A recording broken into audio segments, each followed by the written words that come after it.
Kembali bersama kami dalam Bengkulu Talk Show, dan malam hari ini kita masih membahas tema kita, yakni kemungkinan Pilgub head to head gitu ya.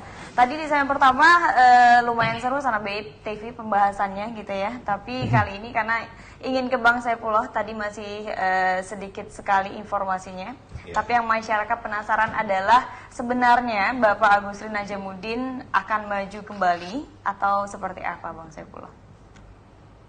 Kita dengan sepenuh hati bertekad mengusung kembali Bapak Agustin Najamuddin untuk kembali membangun Bengkulu. Oke, kita berarti sebagai masyarakat ibaratnya, tapi dari beliaunya sendiri sudah menyatakan akan turun kembali atau seperti apa? Jadi begini prosesnya, Mbak.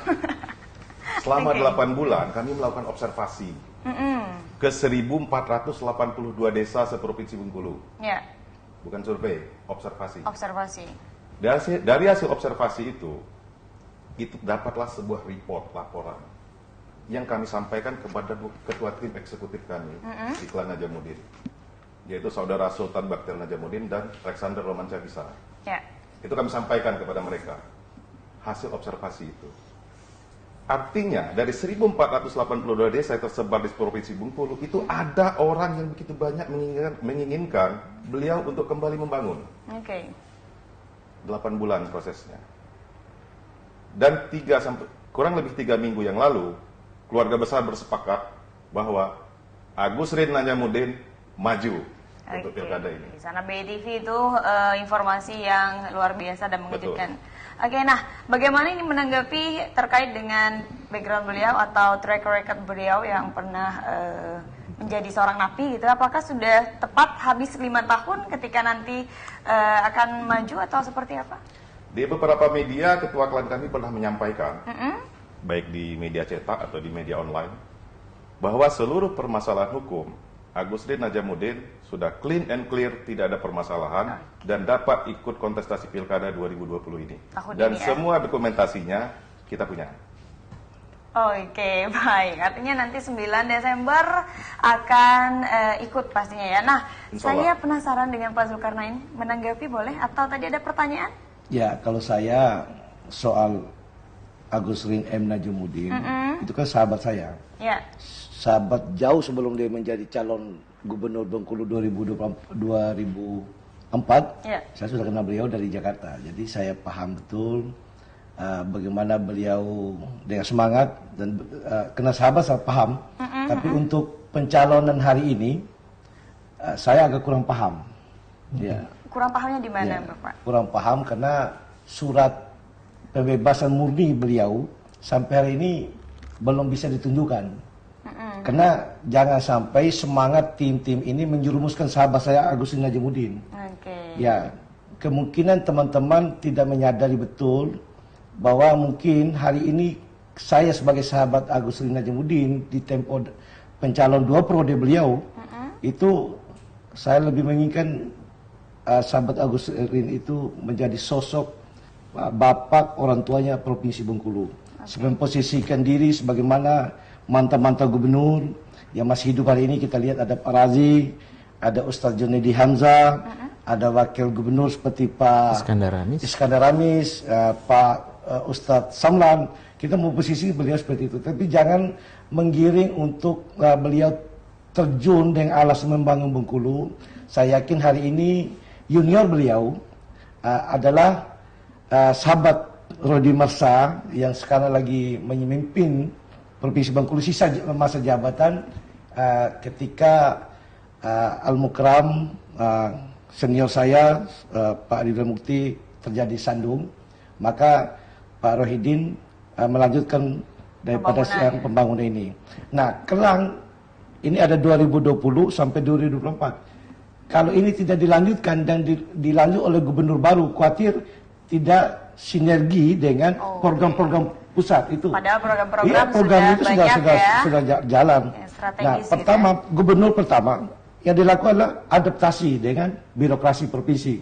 Walaupun mantan wali kota, mantan bupati atau wali kota hari ini, ketika masuk di provinsi dia harus beradaptasi. Kemudian program-program penyampaian visi misi dalam akan disesuaikan. Ketika menjalankan tentunya di sana ada pemilu pilkada serentak lagi tahun 2024. Maka hari ini saya mengajak semua masyarakat Provinsi Bengkulu untuk berpikir yang lebih baik. Kita memberi kesempatan kepada sahabat Rohidin Marsa untuk melanjutkan pembangunan Provinsi Bengkulu hari ini, hari esok, dan hari akan datang. Okay. Nah, ini saran saya. Tapi kalau bagi teman-teman mau semangat untuk berjuang untuk menjadi gubernur, silakan saja. Tapi ini kita melihat ini Bengkulu ini, apalagi saya membaca koran hari ini tadi ada informasi Bengkulu provinsi yang termiskin. Waduh. Ini sedih bagi saya. Sedih. Kenapa? Hasil daripada BPS kita batu miskin. Tapi saya lihat alhamdulillah kita juga pergi ke desa-desa, rata-rata tiap rumah orang termiskin punya motor. Bisa makan, bisa minum. Berarti nggak miskin dong? Miskin, nggak miskin.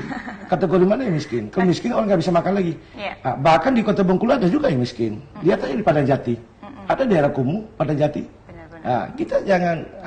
kalau orang itu tidak miskin, tidak mungkin. Kemarin saya pernah lihat ada di online, Wakil Wali Kota, Pak Wali Kota mengantar seorang anak miskin untuk bisa sekolah.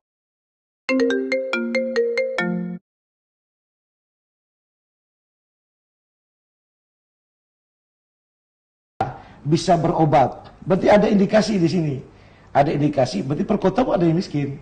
Jadi jangan melihat kemiskinan itu, memang betul bahwa gubernur, bahwa dia melihat secara makro ya Provinsi Bengkulu. Tapi ada hal tertentu yang kebijakan itu ada di pemerintah kota maupun beberapa kabupaten. Ya, jadi ada kala kita hanya mengkritik gubernur, tapi kebersamaan itu yang ada kala tidak ada. Maka kita mengajak untuk masyarakat Provinsi Bengkulu di mana berada, hari ini sama-sama kita bermindset bahwa bagaimana kita hidup bergandeng tangan untuk keluar dari yang dikatakan kemiskinan tadi, sehingga Provinsi Bengkulu dikenal bukan sebagai tempatnya koruptor, tempat korupsi, sehingga beberapa kepala daerah kita banyak terjerumus kena akibat korupsi ini. Oke. Jadi ini kawasan ABTV Paham pasti sangat dalam sebenarnya apa yang disampaikan oleh Pak Zulkarnain ya. Dan dengan hashtag lanjutkan membangun Bengkulu, Bapak Zulkarnain yakin ya di bawah kepemimpinan Pak Rohidin Marsha kita dapat memajukan Provinsi Bengkulu. Ya kita lihat sekarang hari ini kena jaringan, kalau mau ngomong jujur, jaringan Pak Rohidin hari ini sangat luar biasa. Presiden Republik Indonesia Pak Jokowi adalah satu alumni beliau Gajah Mada. Pak Erlangga, Menko yang juga Ketua Umum Golkar, satu alumni Gajah Mada. Di sana ada Menteri PUPR, Pak Basuki, alumni Gajah Mada. Jadi itu memudahkan komunikasi. Benar, jadi dan saya lihat betul bagaimana Pak Rohidin berkomunikasi dengan Pak Jokowi. Udah kayak seperti abang dan adik. Ini memudahkan kita. Kalau kita ini terus terang aja, kalau kita cerita kita memulai tapi kita tidak punya jaringan di pusat, sangat sulit. Maka pertama kekompakan kita semua Provinsi Bengkulu ini, tentunya para mantan gubernur, mantan wakil gubernur, mantan anggota DPR dan semua bersama-sama kita membangun Bengkulu ini. Itu yang terpenting. Terutama teman-teman senior kita yang ada di DPR RI dan DPD RI hari ini harus kompak untuk bagaimana membawa dana-dana pusat untuk ke Provinsi Bengkulu. Iya, baik. Tahan. Pak Diman belum berkesempatan berbicara sepertinya Bapak, tapi sebelum mikron Bapak, saya butuh data dari survei sendiri. Siapa nih yang lebih besar, mungkin elektabilitasnya atau mungkin keinginan masyarakat, siapa yang akan memimpin gitu antara Pak Rohidin dengan Bapak Agustin? Sedikit saja Bapak, silakan. Kalau survei terakhir kita sekitar 3 bulan yang lewat, kalau secara popularitas yang tertinggi memang masih petahana. Oke. Ya, cuman persentasenya bersaing ya? Bersaing sedikit gitu.